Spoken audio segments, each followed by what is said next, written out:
Tuesday 11th, price review. So getting started looking at the NASDAQ and the S&P. As you guys already know, in the previous live stream I stated that we wanted to see this 4-hour fair value gap act as an inversion fair value gap to support price higher, taking out this high for the NASDAQ and this high for the S&P. And there were equal highs on the NASDAQ that's somewhere back here, but you guys get the main point of we wanted to see higher prices. And while we did get a dip into this inversion fair value gap, which sent price higher in the morning session, which we will get into, it didn't really expand explosively, which we anticipated from the economic calendar. We expected today to be a little bit lackluster, and it's pretty much what we got in the morning session. It was a little bit difficult to navigate. So I still do believe that we can trade above this high, maybe even higher, for the CPI release. So I'm definitely still bullish. Now, don't take my word as the gospel or anything and try to trade ahead of CPI, because it's not the event that you want to be stuck in a trade whenever it releases because of the major volatility that comes with it. But gun to my head, I still do believe that this high on the NASDAQ and this high on the S&P is what price will want to draw towards upon that release. So looking at this diagram here, you guys remember this diagram. This was posted in the previous core content lecture. Now, we quite didn't have a clear key level, but something that was a hint was that 4-hour inversion fair value gap that I had outlined for you guys. And this is literally exactly what we saw today. So going from that 4-hour chart to the 15-minute chart, we had price in a bit of a consolidation, ran lower, and then reversed, seeking higher prices. Now, although there wasn't a sequential SMT right here,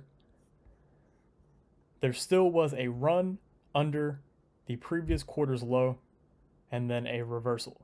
So you don't always need sequential SMT. Now, does it add a lot of probability to a trade? Yes. Is it the foundation for narrative? Yes.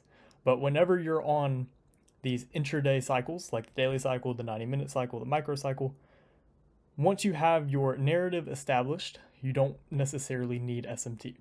SMT just solidifies stop runs and tells you whenever stop runs are high probability. So this, for example, was a stop run on London's low and all three of the assets.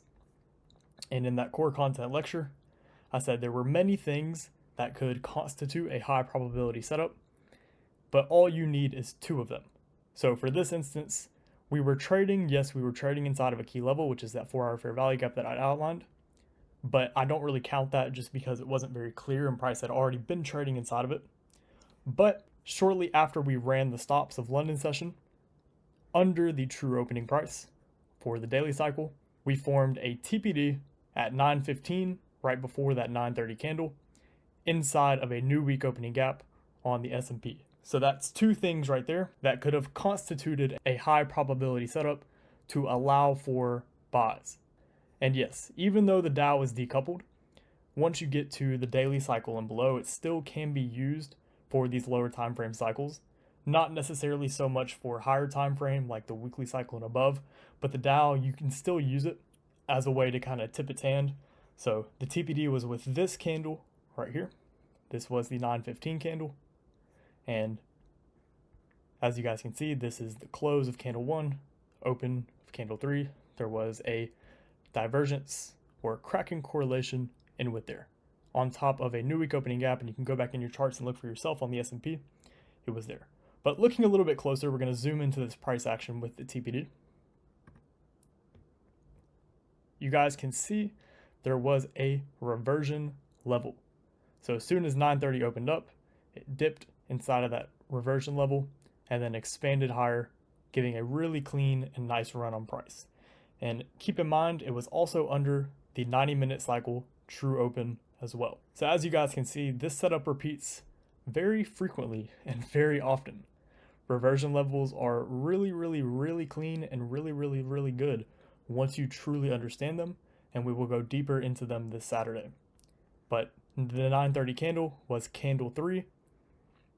We're just observing it through the lens of the 5-minute time frame. So we went from a 15-minute TPD to the 5-minute time frame to see our reversion level, and then this 9:30 opening price right here would be candle 3, the opening price of candle 3. Candle 3 opened, dipped back inside that reversion level, and then price expanded higher upon the open.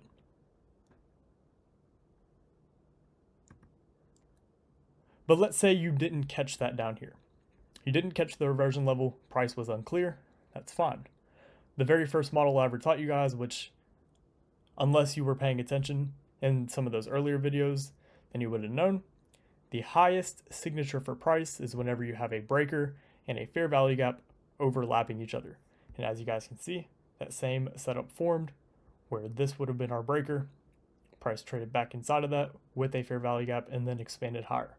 Now, as stated last night, today was expected to be low probability. So that's why the trade didn't really hold for too long.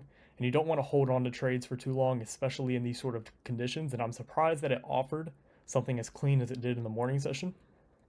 So that's really something to keep note of and keep in mind on low probability days, is not to overstay your welcome.